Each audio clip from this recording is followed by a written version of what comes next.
What's up, guys? Thank you for joining us. Today, Johnny and I are going to be showing you how easy it is not to mess up the box cake. Because it's very easy. There's also a lot of interesting and fun facts about this. We all know we've had this at our birthday parties, grandma's house, you name it. But today, we're going to be showing you our favorite version of the box cake. We have our simple ingredients.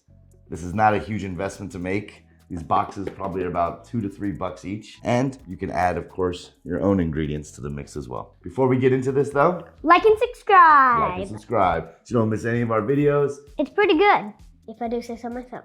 Hey, Dad. Yeah. How were box cakes invented? Actually, there's an interesting history with box cakes. They were invented in the 1930s by John Duff of P. Duff and Sons.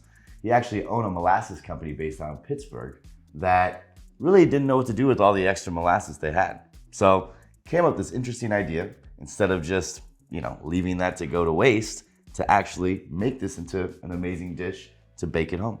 Wow, Dad, that's interesting. It is. In 1933, John actually got his first patent, where it was just a simple gingerbread mix that you'd add water to, and voila, you have gingerbread cake. In 1935, John upped his game a little bit by adding one other ingredient, fresh eggs to the mix. After everybody saw John's success, people in the game like Betty Crocker, Pillsbury, and Duncan Hines decided to make their own cake mixes to give John a little competition, which then came the invention of different ingredients to add, different frostings, sprinkles, different sugars, you name it. So the box cake is, even though generic as it is, it has definitely had its enhancements over the years. We all benefited because they all stepped up the cake box game. So now, John, that you've heard the history of the box cake, which one are we gonna make first? Let me think. It's actually a decision between Devil's Food or this one. Devil's Food or this one? So Miss Betty Crocker's history? Ooh, this one.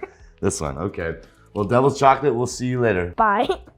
The ingredients to make funfetti is 1 cup of water, half cup of oil, 3 whole eggs. And we got these eggs from your chickens. Chickens. Wow. These are free-range chickens you have? Yes. Nice. At Mommy's house? That's awesome. First, we're gonna set the oven to 53 degrees.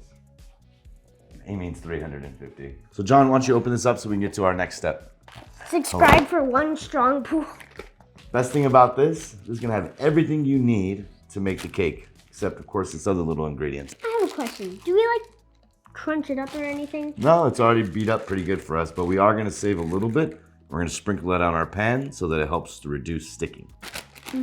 Next, we're gonna use cake mix, water, oil, and eggs in a bowl with mixture on medium speed for 2 minutes.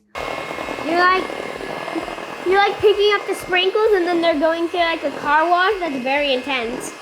So we got our cake mix in there. Now and our oven just beeped. You wanna get a good smell of that?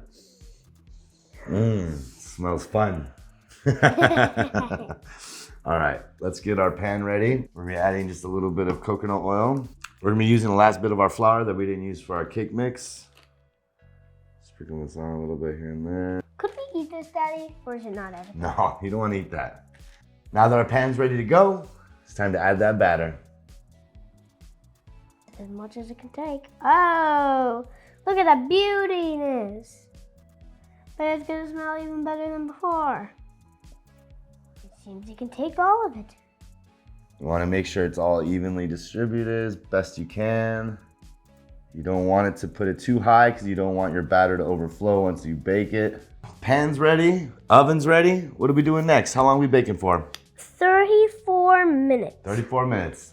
We'll see you in 34 minutes. In you go. Simple and easy way to check if it's done. Stick a toothpick in the middle. If you don't see anything coming off your toothpick, then you know it's ready. If it's still wet with moisture, you're gonna have to still let it cook more.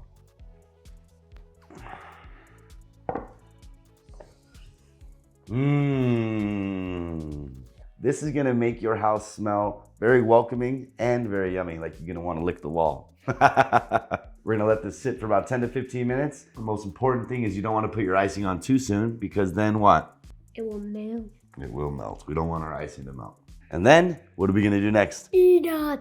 Well, don't you wanna add some frosting and sprinkles? Oh, look at all that. That looks great, Dad. Does look good, huh? It doesn't look like it's melting, but we want to be nice and gentle with it. We're all done with this. Now it's time for sprinkles. Oh my, look, it's like birthday color. Putting on the last final touches. Giving it an even coat. Don't want anybody cheated out of their sprinkles. All right, I'm gonna keep this. Oh, this came out perfect.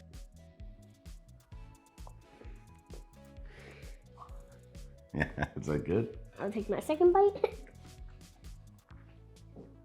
You can taste that spongy feeling. It's not too dense. It's very soft, easy to bite into. All the nice sweet flavor throughout. This is could be a nice go-to cake. Thanks again for joining us, guys. As mentioned, whatever box cake you choose, it's gonna be an easy route to success. Simple and easy ingredients. Plus, you can improvise, throw whatever you want on top. And also, hit that subscribe button. 500 likes or more. And also, leave down in the comments below what you want us to do next. Yes, we appreciate your guys' insight. Follow us on Instagram as well, on TikTok. And thank you. We'll see you guys next week. Peace. Now I'm gonna eat some cake.